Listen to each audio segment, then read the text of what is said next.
Emmanuel.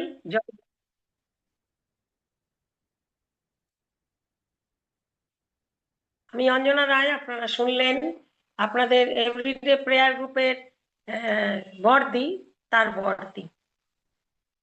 তো আমি ক্যানিং এ থাকি। ক্যানিং হচ্ছে সুন্দরবনের গেটওয়ে বলা হয়, সুন্দরবনের কাছাকাছি। তো যাই হোক, এখন আমাকে আজকে যে সুন্দর সুযোগ দেয়া হয়েছে, আমারই বোন ওমেগা ম্যান্ডেল পাঠক, সেই আমাকে অনুরোধ করেছিল যে বর্দি তুই কি কিছু বলবি আজ রবিবারের জন্য। তো অজুহাত কালকে শুনেছি, তো অজুহাত তো দেয়া যাবে না, তাই জন্য বললাম ঠিক আছে। তাও অনেক অজুহাত খুঁজছিলাম, তাও ঈশ্বর বললেন যে না, অজুহাতের কোনো জায়গা নেই। তাই জন্য আসুন আমরা আর সেই ঈশ্বরের বাক্যের কাছে যাব। তার আগে বলা হচ্ছে, আমি হচ্ছি সেন্ট পিটার্স হোস্টেল ক্যানিং এ থাকি, আর প্রভু তার ছোট ছোট মেয়েদের দেখাশোনা করার জন্য আমাকে এখানে রেখেছেন। আমি তার মনোনীত এই কাজের জন্য। এটা মহৎ কাজ, মহান কাজ, আর সত্যি আমি ধন্য যে এই কাজের জন্য তিনি আমাকে মনোনীত করেছেন। এই হোস্টেলই আমার পরিবার, এখানকার সন্তানেরা, এখানকার স্টাফেরা সবাই আমার আপন। ধন্যবাদ। এখন আসুন আমরা ঈশ্বরের বাক্য শুনতে যাই। আজকের আমার বিষয় হচ্ছে, আজ আমার এবং আপনার, আমার হাতে কি আছে, আমাদের হাতে কি আছে, আমাদের হাতে কি আছে। আসুন একটু প্রার্থনায় যাই। পবিত্র পিতা, মহান ঈশ্বর, তোমায় ধন্যবাদ দিই সুন্দর সুযোগের জন্য। ধন্যবাদ দিই তোমার জীবনদায়ী বাক্য তুমি আমাদের দিয়েছো। আমাদের হাতে যাই তুমি দিয়েছো, তা তোমার চরণে নিয়ে আসি পিতা, যেন তোমার গৌরবে ব্যবহৃত হতে পারে। তোমার বাক্য আমাদের চরণের প্রদীপ, আমাদের পথের আলো। সেই এই অন্ধকারময় জগতে চলার জন্য সেই আলোর পথ, আলো দিয়ে আমাদেরকে চলতে সাহায্য করো। এবং তোমার কত শত সন্তান প্রভু এখনো অন্ধকারে আছে, তাদেরকে তোমার এই আলোর দিশা দেখাতে তুমি আমাদের সাহায্য করো। তুমি থাকো। এই বাক্য প্রভু বলার কোনো যোগ্যতা আমার নেই, তুমি মনোনীত করেছো, তাই মনোনয়নের যোগ্য করে নিয়ে তুমি কথা বলো, তুমি গৌরবান্বিত হও। প্রিয় ত্রাতা যিশুর নামে চাই। আমি বললাম যে আজকে আমাদের বিষয় হচ্ছে আমার বা আপনার। ঈশ্বর বলতে চাইছেন তোমার হাতে কি আছে। যাত্রা পুস্তক 4 অধ্যায় 2 পদ যদি আমরা দেখি, সেখানে ঈশ্বর মসিকে বলছেন যে তোমার হাতে ওটা কি। কালকে আমরা মসির অনেক ডিটেলস শুনেছি অজুহাতের বিষয়, তাই ডিটেলস কিছু নয়, শুধু একটুখানি বলতে চাই যে রাজবাড়িতে লালিত পালিত হলো 40 বছর, তারপরে চলে গেল নিজেই প্রীতম, নিজেই সে মানুষের উপকার করতে গেল, তার নিজের স্বজাতির উপকার করতে গেল নিজের ইচ্ছায়, আর পূজা পালিয়ে সে যেতে হাঁটছে। হ্যাঁ এখন বসি এই বরফ সে পালিয়ে গেল হুম যে রাখালের জীবিকা যাপন করতে হলো, এবং সেখানে क्या 40 বছর। दिन तोरा दूध पैक करता ना भैया हाँ तो हाँ तो सुनता देख के दो तीन সেই এক্সকিউজ हाँ মি, तो कोई तो देख কার तेरे दो तीन মাইক্রোফোন অন আছে দয়া দয়া করে বন্ধ করুন। कोई तो तेरे दो तीन এদিকে, देख तो बोलते देखी রত্না মল্লিকের রত্না মল্লিকের বলুন তো। রত্না দিদি দয়া করে মাইক্রোফোনটা অফ করুন।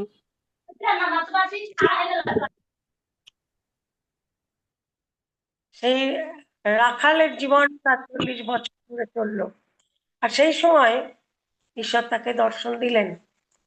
তিনি দেখেছিলেন যে তার নিজের জাতির উপরে তার একটি ভালোবাসা আছে, আর ঈশ্বরের কাজ করারও তার একটি ইচ্ছা আছে। সে ছোটবেলা থেকে তার মায়ের কাছে যে কথা শুনেছিল, সেই দায়িত্ব পালনের একটি হৃদয় তার মধ্যে ছিল। ঈশ্বর তো অন্তর্যামী, তিনি দেখলেন, আর তিনি তাকে সেই জন্য এই কাজের জন্য মনোনীত করলেন। একটি 80 বছরের একজন বয়স্ক মানুষকে ঈশ্বর মনোনীত করলেন। হালেলুয়া, ধন্য তার নাম, যে তার সেই বয়সটা কোনো ব্যাপার নয়। ঈশ্বর যাকে মনোনীত করেন, ঈশ্বর যাকে চালিয়ে নেবেন, তার বয়স কোনো বাধা নয়, বয়স তো নয়। সুতরাং এখানে দেখতে পাই যে 80 বছর বয়স্ক মানুষকে তিনি মনোনীত করলেন, একটি বিরাট কাজের দায়িত্ব তাকে দিলেন।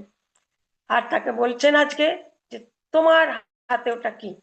আমরা জানি মসি উত্তর দিলেন, আমার যষ্টি, ছোট্ট একটা লাঠি।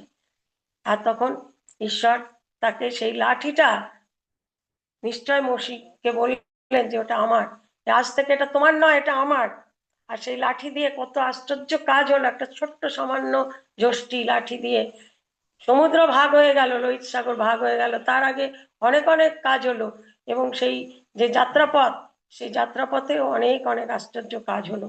তাহলে আমরা দেখতে পেলাম যে কত আশ্চর্য কাজ এই সামান্য লাঠির দ্বারা হলো। আর সেই লাঠির ওনারশিপ যেহেতু পাল্টে গেল, এই ওনারশিপ পাল্টানো একটা বিরাট ব্যাপার। যা আমার তা আমার নয়, তা ঈশ্বরের। সেই ঈশ্বরকে যখন আমি আমার সমস্ত কিছুর ওনারশিপ দিই, মালিক করে দিই, তখন অবশ্যই আমাদের প্রত্যেকের জীবনেই আশ্চর্য কাজ হতে বাধ্য, এবং হয়েছে অনেকের জীবনে। আমরা এখন কয়েকজনের জীবন দেখব এবং চিন্তা করব যে সত্যি আমরা কি আমাদের সেই, আমাদের যে তিনিই তো দিয়েছেন সবকিছু, কিন্তু তার সেই মালিকানা কি আমরা তাকে দিতে পারছি, না আঁকড়ে ধরে বসে আছি? তাই ঈশ্বর আমাদের সবাইয়ের হৃদয়ে কথা বলুন এবং এই বাক্যর দ্বারা তিনি গৌরবান্বিত হন। তাহলে আমরা দেখলাম যে সাধারণ লাঠি কিভাবে সে আশ্চর্য আশ্চর্য কাজ করলো যখন সেটা প্রভুর হাতে গেল, প্রভুর হাতে। মসির লাঠি আর রইল না, কিন্তু ওটা ঈশ্বরের লাঠি হয়ে গেল। তারপরে আমরা যখন দাউদের জীবনে আসি, প্রথম সময় 17 অধ্যায়, আমরা দেখতে পাই যে কি আশ্চর্য কাজ। বিরাট গলিয়াত, সে লম্বা চওড়া বিরাট যোদ্ধা এসে দাঁড়িয়ে আছে। ইসরায়েলের শিবিরে সবাই ভয় পাচ্ছে, কি করব, কি করে আমরা ওই গলিয়াতের সামনে যাব? সে টিটকারি মারছে, আয় তোরা আয়। কেউ যেতে পারছে না, কেউ যেতে পারছে না। দাউদের পিতা দাউদকে পাঠালেন, যাও তোমার দাদাদেরকে দেখে এসো, একটু খাদ্য দিয়ে এসো। তখন গিয়ে সেই দেখলো এই অবস্থা, ইসরায়েলের শিবিরে আতঙ্ক। সে এগিয়ে গেল, ও আমার প্রভুকে তুমি টিটকারি মারছো, দাঁড়াও আসছি আমি। রাজার কাছে ধরে নিয়ে যাওয়া হলো। রাজা তাকে সমস্ত যুদ্ধের বস্ত্র পরাতে চাইলো, পরলো, কিন্তু হাঁটতে পারছে না। এত ছোটখাটো মানুষ ছিলেন দাউদ, তার পক্ষে সেই যুদ্ধের বিরাট বিরাট ভারী ভারী বস্ত্র তার চললো না। তখন সে ঈশ্বরের নামে চলে গেল। আমরা জানি মাত্র 5টা পাথর আর একটা ফিঙে নিয়ে গিয়ে বলল যে তুমি আমার ঈশ্বরকে আর তার সন্তানদের, জীবিত ঈশ্বরকে আর সেই তার সন্তানদের তুমি টিটকারি মারছো, দেখো তোমার কি অবস্থা করি। আর আমরা জানি সেই মানে 5টা পাথর আর ফিঙে দিয়ে সে অত বড় গলিয়াতকে, বীরকে সে মেরে দিল। আশ্চর্য, কারণ সেই ঈশ্বরের নামে পরাক্রান্ত, ঈশ্বরের হস্তে সে সমর্পিত হয়েছে এবং ঈশ্বরের নামে সে সেই কাজ করেছে। তাই ঈশ্বর তার এই ঘটনা ঘটালেন যে ইতিহাস রচিত হয়ে গেল। ধন্য ঈশ্বরের নাম। আমরা দেখছি, আর একটা শুনি গিদিওনের কথা।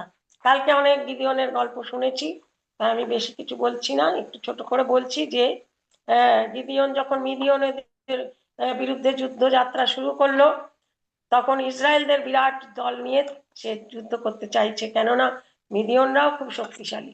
তাহলে কি হবে? ঈশ্বর বললেন না না, হবে না।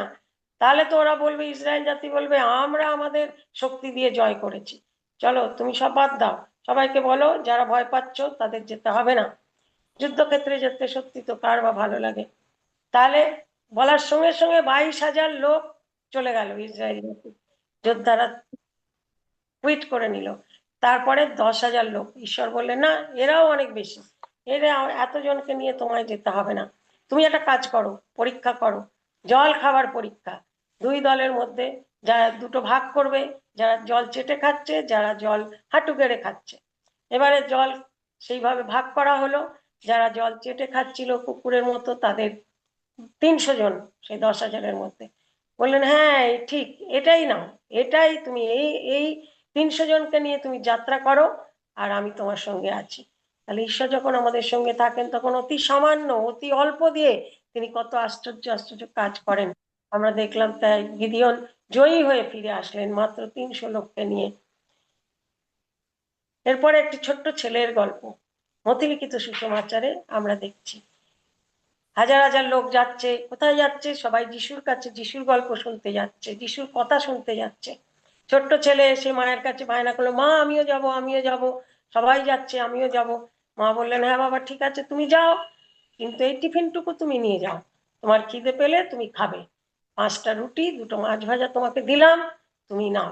সে আনন্দে বগল দাবা করে ছুটলো সেই যিশুর কথা শুনতে, লোকেদের মধ্যে দিয়ে যাচ্ছে, গেল বসে কথা শুনছে। এত মিষ্টি মধুর কথা, খিদের কথা তো ভুলেই গেছে সবাই, সে ছোট শিশুও ভুলে গেছে। কখন তার মনে পড়লো? যখন যিশু বললেন শিষ্যদের, যাও দেখো তোমাদের এখানে কারোর মধ্যে খাবার আছে কিনা।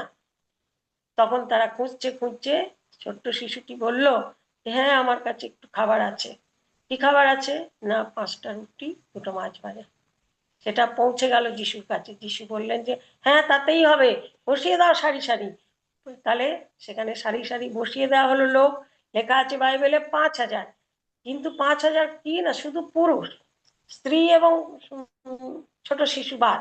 আমরা জানি যে কোনো গ্যাদারিং এ পুরুষের থেকে মহিলারা ডবল, তাহলে কি হলো? 5,000 লোক মানে ডবল মহিলা ছিল, আর মহিলারা থাকলে তাদের সঙ্গে সন্তানেরা কিছু কিছু ছিল। তাহলে আমরা বলতে পারি যে সেদিনকে হয়তো 15-16 হাজার কি তার বেশি লোক সেখানে ছিল, আর সকলে তৃপ্ত হলো এবং 12 ডালা বেঁচে গেল। সেই ছোট্ট শিশুটি যদি সেই অল্প তার খাবারটা, ছোট্ট খাবার, অল্প খাবার যদি যিশুর হাতে তুলে না দিত, সে নিজে খেয়ে নিলে, মা দিয়েছে তাহলে আমার খাবার আমি কেন দেব, সে নিজে খেয়ে নিলে তারই একার উদর পূর্ণ হতো। কিন্তু আমরা দেখতে পাই যে কত আশ্চর্য কাজ হলো এই সামান্য দান দিয়ে, যেটা সে ছোট্ট শিশু দিয়েছিল যিশুর হাতে তুলে। সত্যি ঈশ্বরের গৌরব করি, ঈশ্বরের প্রশংসা করি যে তিনি মহান ঈশ্বর, তাই অতি সামান্যকে তিনি কত অসামান্য অসাধারণ করে ব্যবহার করতে পারেন। আমরা কান্নানগরের বিয়ে বাড়ির কথা জানি, যিশুর প্রথম আশ্চর্য কাজ যোহন লিখিত সুসমাচার 2 অধ্যায়। এখানে দেখি যে যিশুর মা যিশুকে বললেন যে এদের ফুরিয়ে গেছে। যিশু বললেন আমার সময় এখনো হয়নি, কিন্তু তিনি মাকে অবমাননাও করেননি। সেই মরিয়ম কিন্তু জানতেন যে যিশু তার কথা শুনবেন, তাই মরিয়ম সেই লোকদের বলে গেলেন যারা কাজ করছিল সেখানে, উনি কি বলছেন তোমরা শোনো। তারা যিশুর কাছে গেল, যিশু বললেন ওই 6টা জালা পূর্ণ করো। বিরাট বিরাট 6টা জালা 2-3 মণ জল ধরে, সেই তারা পূর্ণ করলো। এবং আমরা জানি সেই সাধারণ, অতি সাধারণ মানে জলের কোনো আকার নেই, জলের কোনো স্বাদগন্ধ কিছু নেই, কিন্তু সেই জল সুমিষ্ট দ্রাক্ষারসে পরিণত হলো এবং সকলে খেয়ে পরিতৃপ্ত হলো। আশ্চর্য ঈশ্বরের মহা অনুগ্রহ, কত শত এরকম উদাহরণ আমরা দিতে পারি। বর্তমান দিনে যদি আমরা তাকাই, সেখানে আমরা মাদার তেরেজার কথা বলতে পারি। আমরা জানি মাদার তেরেজা মাত্র 5টি টাকা নিয়ে তার এই মিশনারিজ অফ চ্যারিটির কাজ শুরু করেছিলেন। কি আশ্চর্য! পরবর্তীকালে আমরা দেখি যে 5টি টাকার কত কত কোটি কোটি টাকা মিশনারিজ অফ চ্যারিটির কাছে এসেছিল, এবং কত মানুষ, হাজার হাজার মানুষ, হাজার হাজার অনাথ শিশু সন্তান সেখানে আশ্রয় পেয়েছিল। এবং সেই নির্মল হাউসে সে কত মানুষ যারা মুমূর্ষ, মরে যাবে এরকম মানুষদের তুলে এনে তিনি যখন সেই গা ধুয়ে দিতেন, তাদের সেবা করতেন, তাদের কাছে যিশুর সেই পরিত্রাণের কথা তিনি বলতেন। তাহলে কত শত মানুষ তার দ্বারা, সেই কথার দ্বারা উপকৃত হয়েছে, অন্তত শেষ সময় তারা যিশুর কথা শুনতে পেয়েছে। হালেলুয়া! কত গৌরবের কথা। মাদার তেরেজার কথা বলতে গেলে একটি ছোট্ট কথা, ঘটনার কথা বলছি, অনেকে হয়তো আপনারা জানেন, তাও বলছি কারণ আমার একটা কথাটা শুনে সত্যি এত মানে মোহিত হয়ে গেছিলাম, এত ঈশ্বর। তাহলে তিনি সন্ত হলেন কি করে? তিনি তো সন্ত হয়েছেন, তাই ছোট্ট করে শেয়ার করছি যে কলকাতায় ফ্লুরিস কোম্পানি, খুব বড় নাম করা একটি রুটির কোম্পানি। মাদার গেলেন সেই রুটির কোম্পানির মালিকের কাছে, গিয়ে বললেন, ডান হাত পেতে বললেন যে আমার অনাথ শিশুদের জন্য তোমার দোকান থেকে কিছু রুটি আমাকে দেবে। সেই মালিক মাদারের হাতে থুতু দিয়ে দিল। তখন মাদার বললেন, ঠিক আছে, এই থুতুটা এটা আমার জন্য, তখন তিনি বাঁ হাতটা বাড়িয়ে দিয়ে বললেন, কিন্তু আমার সন্তানদের জন্য রুটি তুমি দেবে তো? রুটি দিতেই হবে, দাও। আর সেই থেকে সেই মালিক বললেন যে যতদিন ফ্লুরিস কোম্পানি কলকাতায় থাকবে ততদিন মাদারের হোমে এই শিশুদের জন্য রুটি যাবে। সত্যি আশ্চর্য, ঈশ্বরের মহান কন্যা আর ঈশ্বরের মহাদান। আমরা দেখতে পাই যে মাদার তেরেসার 5 টাকা দিয়ে শুরু করা কাজ কত কোটি কোটি টাকার কাজ তিনি এ জগতে করে গেলেন, এবং এখনো তার কাজ চলছে। আপনাদের এভরিডে প্রেয়ার গ্রুপের একজন সদস্যের কথা বলতে চাই। তিনিও অতি সাধারণ মানুষ, উনি অতি সাধারণ ভাবে তিনিও কাজ শুরু করেছিলেন, আমি শুনেছি। তিনি হচ্ছেন রেভারেন্ড জিপু রয়। তিনি তার বাড়িতে হাউস প্রেয়ার খাটের উপরে কয়েকজন মিলে বসে তারা প্রার্থনা করে করে সেই হাউস প্রেয়ার চালাতেন, এবং বর্তমানে সেই রেভারেন্ড রায়ের সেই মিনিস্ট্রি আমি শুনেছি যে বাংলাদেশের অনেক অঞ্চলে ছড়িয়ে গেছে। কি আশ্চর্য আশীর্বাদ! সামান্য থেকে কত অসামান্য, যখন আমরা ঈশ্বরের হাতে সমর্পিত হই তখন কত অসামান্য কাজ তিনি আমাদের মধ্যে দিয়ে করতে পারেন। আমার জীবনেরও ছোট্ট সাক্ষ্য আমি দিতে চাই। এই সুযোগ যখন পেয়েছি তখন সাক্ষ্য দেওয়া একটা উচিত, তাই সুন্দর আমার জীবনের একটি সাক্ষ্য আপনাদের দিচ্ছি।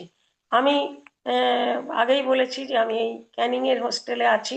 1976 সালে আমি এই হোস্টেলে কর্মরত হয়ে আসি, এবং প্রায় 4 বছরের মাথায় 1980 সালেরই প্রথম দিকে আমার উপরে যিনি ছিলেন, তখন যিনি আমার সুপারিনটেন্ডেন্ট ছিলেন, তার সঙ্গে আমার একটু মনোমালিন্যতা হয়। যখন এই মনোমালিন্যতা হয় তখন আমি মানে খুব বিব্রত হই, এখানে আমি আর থাকবো না, আমি চলে যাব। আমি আমার মাকে গিয়ে জানাই, মা আমার ভাল লাগছে না, আমি ক্যানিং এ আর থাকবো না। মা বললেন, কেন তুমি থাকবে না? না, আমার ভালো লাগছে না, সবসময় ওনার সঙ্গে আমার অসুবিধা হয়। কেন, তুমি কি কোনো দোষ করেছো? আমি বললাম, না, আমি কোনো তো দোষ করিনি। তাহলে তুমি ছাড়বে কেন? তোমাকে ছাড়তে হবে না। তারপরে আমার মা আমাকে বললেন যে রেলের অফিস থেকে 3টে ইন্টারভিউ তোমার এমপ্লয়মেন্ট এক্সচেঞ্জের মাধ্যমে এসেছিল, কিন্তু আমি তোমাকে দিইনি, কেননা আমি খুব নিশ্চিন্ত আছি তুমি মেয়েদের মধ্যে আছো, মেয়েদের সঙ্গে কাজ করছো, কি সুন্দর ঈশ্বরের একটি জায়গা, তুমি কখনোই সেই জায়গা ছেড়ে আসবে না যদি তুমি না কোনো দোষ করে থাকো। তা আমি খুব খুশি হলাম না মায়ের কথা, কিন্তু কি করব। তারপর আমি আমাদের পাদ্রীবাবু ছিলেন আমার স্ট্রিটে, যিনি আমি ছোটবেলা থেকে তার খুব সঙ্গে ছিলাম, তিনি ভালোবাসতেন আমাদের। তাহলে আমি তার কাছে গেলাম, ভাবলাম মায়ের উপরে তিনি যদি কিছু বলেন, মায়ের কথাটা বাতিল করা যায় যদি। তো গেছি, গিয়ে বললাম, পাদ্রীবাবু এরকম দূর ক্যানিং এ আর ভালো লাগছে না, যিনি হেড আছেন তার সঙ্গে আমার ঠিক হচ্ছে না, তা আমি চলে আসতে চাই। আমিও সেখানে আমি কিছু করতে পারলাম না, আমি চলে আসলাম। এসে মনটা খুব খুশি নয় যে দুজন দুজন লোক তারা এরকম করে আমাকে বললো, আর এইখানেই আমাকে পড়ে থাকতে হবে। এর মধ্যে সেই সময়ের মধ্যে সেন্ট নিনিয়ান্স সেন্ট মার্গারেট স্কুলে আমি পড়তাম কলকাতায়। সেখানকার যিনি প্রিন্সিপাল, তিনি আমার মায়েরও টিচার ছিলেন। তো তিনি আমাকে ইয়ে দিয়ে, তখন অত ফোন ছিল না, তিনি আমাকে ডেকে পাঠালেন, তার বেয়ারার দিয়ে একটা চিঠি লিখে ইয়েতে খাতাতে তা লিখলেন যে অঞ্জনা তুমি এসো আমার সঙ্গে দেখা করো, আমার খুব দরকার। তো আমি গেলাম, গিয়ে বললেন, এই দেখো তুমি সৌরভিনীর মেয়ে, আমি খুব ভালো জানি ও সৌরভিনী খুব ভালো মেয়ে, আর তোমাদেরও জানি তোমরাও খুব ভালো, আর তুমি বিশ্বস্ত, তোমরা বিশ্বস্ত, তাই আমার স্কুলের অ্যাকাউন্ট সেকশনে তোমাকে আমি রাখতে চাই, আর তুমি হচ্ছে গিয়ে কালেকশনের কাজটা করবে। আর আমি ছোট মানুষ, আমাকে মাপ টাপ দিয়ে, সে জানলাটা উঁচু ছিল, মানে আগে যিনি ছিলেন তিনি অনেক লম্বা ছিলেন, তাহলে ইনি রিটায়ার করবেন, তোমাকে আমি সেখানে রাখতে চাই। তাহলে আমার মাপ দিয়ে চেয়ারও তৈরি হয়ে গেল। তো আমি খুব আনন্দে চলে আসলাম, ও বাবা কলকাতায় চাকরি করতে যাব। আর ওটা তো সরকারি হয়ে সরকারি ছিল, যদিও আমাদের মিশনের, কিন্তু সরকারি অ্যাফিলিয়েটেড, সুতরাং আমি সরকারি মাইনে পাবো, খুব ভালো, খুব আনন্দে আছি। এবার দোটানার মধ্যে কোন দিকে যাব, মায়ের কথা শুনবো না ওই প্রিন্সিপালের কথা শুনবো। আমি দোটানার মধ্যে থেকে থেকে একদিন আমি রিজাইন লেটার, রেজিগনেশন লেটার লিখেই ফেললাম যে না আর অপেক্ষা করা যাবে না, টেনশন, তো আমি আজকেই দিয়ে দেবো। আমি মন স্থির করে বারান্দায় বেরিয়েছি, দেখছি আমাদের ফাদার সুশীল চ্যাটার্জি অক্সফোর্ড মিশনের আমাদের এই হোস্টেলে শশীবালা ফান্ডের কিছু টাকা আসতো, সেই জন্য তিনি মাঝে মাঝে আমাদের কাছে আসতেন, কথা বলতেন, আর ওই টাকা পয়সার বিষয় নিয়ে আলোচনা হতো। তো এইভাবে তিনি আসছেন দেখে আমি বললাম যে ও প্রভু, তুমি ভালো করেছো, দয়া করো, এই তোমার এই সন্তানের মধ্যে দিয়ে আমাকে ফাইনাল কথা জানিয়ে দাও, আমি কি করব, আমি দোটানার মধ্যে আছি। এবারে তিনি এলেন, ভেতরে বসলেন, আর আমিও ছোটবেলায় শশীবালা ট্রাস্ট ফান্ডের টাকায় আমার হোস্টেলের খরচও তারা দিতেন। তো আমি খুব গদগদ হয়ে তাকে বললাম যে ফাদার, আপনার সঙ্গে আমার খুব কথা আছে। কি হয়েছে মা, বলো। আমি বললাম যে দেখুন ফাদার, আমিও শশীবালার ট্রাস্ট ফান্ডের সাহায্য দিয়ে পড়েছি, আর এখন সেন্ট মার্গারেট স্কুলে আমার জন্য একটা কাজের ঠিক হয়েছে, তাহলে আমি ভাবছি যে আমি সেখানে চলে যাব। তা আপনি কি বলছেন ফাদার? ফাদার বললেন, দেখ মা, সবাই লেখাপড়া শিখে কলকাতায় কাজ করতে গেলে এই সুন্দরবন অঞ্চলে এই গ্রামের বাচ্চাদের কে দেখবে? আমি আর কোনো কথা বললাম না, ঘরে গেলাম, আমার রেজিগনেশন লেটারটা ছিঁড়ে ফেলে দিলাম। সেই থেকে আজ আমার 49 বছর হয়ে গেছে, 50 বছর হতে চললো, আমি এই সেন্ট পিটার্স হোস্টেলে আছি এবং অযাচিত আশীর্বাদ পেয়ে চলেছি। আর সেই বছরেই অক্টোবর মাসে এক স্পন্সর ফ্যামিলি তারা এলেন, স্বামী স্ত্রী, তারা আমার কাজ দেখে তাদের খুব খুশি লাগলো, তারা 2 দিন ছিলেন। তারা বললেন তোমাকে একটা খুব সুন্দর উপহার আমরা দিতে চাই। কোনো উপহার দিলেন না, 2 দিনের জন্য এসছেন, চলে গেলেন, প্রথম পরিচয়। তা আমি ভাবলাম যে ভুলে যেতে হবে, 2 দিনের জন্য এসছে, কি বলতে কি বলেছে। তারা আমাকে ডিসেম্বর মাসে চিঠি লিখলেন যে অঞ্জনা, তোমাকে আমরা প্রমিস করেছিলাম যে তোমাকে একটা উপহার দেব, আর সেটা হচ্ছে এই যে কামিং আগস্ট, আগস্ট হচ্ছে আমাদের গ্রীষ্মের ছুটি, তখন তুমি আমাদের কাছে আসতে পারবে কি, 1 মাস তুমি আমাদের সঙ্গে থাকতে পারবে।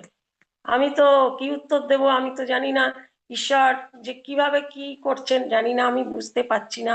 আমি বললাম এ তো আমি স্বপ্নেও ভাবতে পারিনি, তবে যদি ঈশ্বর আপনাদের মাধ্যমে আমাকে সুযোগ দেন তবে আমি বাধিত হব। তখন তারা বিশপকে সমস্ত টাকা পয়সা পাঠালেন, আর বিশপ বললেন, অঞ্জনা আরে এত টাকা পাঠিয়েছে, তুই শুধু জার্মানি কেন যাবে, তুমি ইংল্যান্ডও ঘুরে আসো। তো যারা আমাদের এখানে মিশনারি হিসাবে কাজ করেছিলেন তাদের কাছে যাবার জন্য তিনি সুব্যবস্থা করে দিলেন। তো এত আশীর্বাদ, এত আশীর্বাদ, আমি জানি না তারপরে 50 বছরে কত শত আশীর্বাদ, তার কোনো ইয়ত্তা নেই, তা গুণে শেষ করা যাবে না। ইংরেজিতে একটা গান আছে না, count your blessings, name them one by one, and it will surprise what the lord have done. সত্যি ঈশ্বর যে কত আশ্চর্য কাজ করেছেন, করছেন এবং তিনি করে চলেছেন তার সন্তানদের জন্য, আমরা গুণে শেষ করতে পারবো না। তাই আসুন আমার সমস্ত ভাই বোনেরা যারা আজকে এই বাক্য শুনছেন, আমাদের প্রত্যেকের জীবনেই ওই অযাচিত আশীর্বাদের দান আমরা পেয়ে চলেছি, আমি বিশ্বাস করি। তাই আসুন আমরা সমর্পিত হই, আমাদের ধন্যবাদ ও কৃতজ্ঞতার ডালি নিয়ে তার চরণে সমর্পিত হই, এবং আমাদের জীবন দিয়ে আরো তার গৌরবের জন্য যেন আমরা ব্যবহৃত হতে পারি, সেইভাবে তিনি যেন আমাদেরকে গ্রহণ করেন। ঈশ্বর আমাদের সবাইকে তার আশীর্বাদে পূর্ণ করুন। আমেন। ধন্যবাদ এই সুযোগ দেওয়ার জন্য। হালেলুয়া। Amen, amen, hallelujah.